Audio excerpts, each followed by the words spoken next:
Welcome to our channel. Erik Spoelstra's honest review of new Heat players after loss to Celtics. Miami as the Miami Heat lost to the Boston Celtics on Monday night, 103-85. It was also the debut of newcomers Andrew Wiggins, Davion Mitchell, and Kyle Anderson. All were involved in the trade that sent former Heat star Jimmy Butler to the Golden State Warriors as head coach Erik Spoelstra spoke about the performances of the recent additions. The three players would get some extended looks due to the absences of Heat star Tyler Herro and Jamie Jaquez Jr.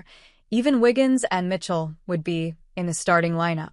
Despite the team scoring their lowest point total of the season, Spoelstra expresses the potential of the acquisitions. I see the potential in all three of them. I think they can be big-time value adds to what we're trying to do, Spoelstra said. We want to get them as comfortable as possible. I think Wiggs, once he gets really comfortable, you can see that the areas that he can help on both ends of the court, but he's a weapon, offensively, defensively, he can really move. He has that kind of length and unique ability to move laterally. And then the other two guys, they'll fit right in defensively with what we're doing. Heat's Bam Adebayo on getting Andrew Wiggins and others in tune.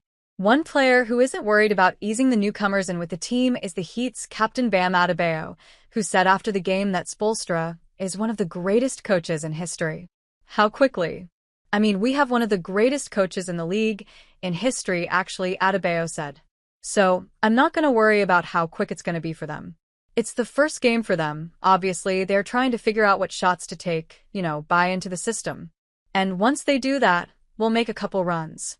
While Adebayo led the team with 22 points and 12 rebounds, Wiggins would finish the game with 11 points on an inefficient 3 of 12 shooting from the field. Even though he is still gaining chemistry with the others on the team, he expressed his excitement to be with Miami after the game. It's the NBA. When you get traded mid-season, you got to figure it out, Wiggins said on adapting to his new team. Something we're trying to do.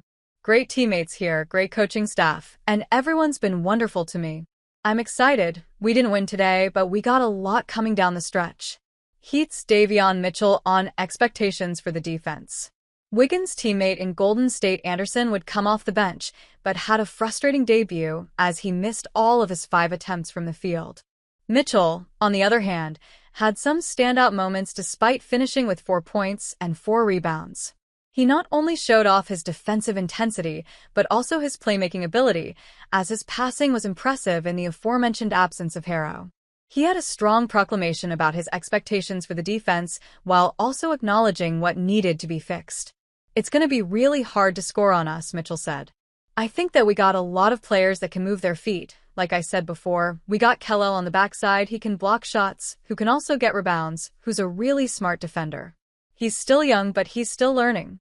He's day and day, especially when you got Bam teaching him, and you got Bam that can switch on to anyone 1 through 5. It makes your defense a lot harder to score on, honestly. But we got to carry on to 48 minutes, Mitchell continued. Like Coach said before, we got to keep building on it. We did good in the first quarter, and then we kind of let them hit shots, and then they got confidence, and then we got discouraged. So, I think that they will do a better job next time. Heat's Davion Mitchell on the road ahead. Though the debut contest for the new players was a disappointing one, they can't dwell on it too much as they now go on the road for 2 games, then the All-Star break, and finish with a 3-game road trip. Mitchell spoke to Clutch Points about the whirlwind of his season, having to move teams and overcoming the obstacles ahead of Miami. We just can't get down. We can't feel sorry for ourselves because no one's going to feel sorry for us, Mitchell said. We got another good team, who we're about to play against, the #1 defense in the league. You got really good players over there. So, we just got to figure it out. I think the main thing is we go out there and play hard, take the same shots we took tonight. I feel like we took a lot of open shots. We were just missing. So some of those will fall, and we will be fine. The Heat are now 25-26, which puts them 7th in the Eastern Conference as they next face the Oklahoma City Thunder on Wednesday night. Thanks you for watching. Stay connected with us for more videos.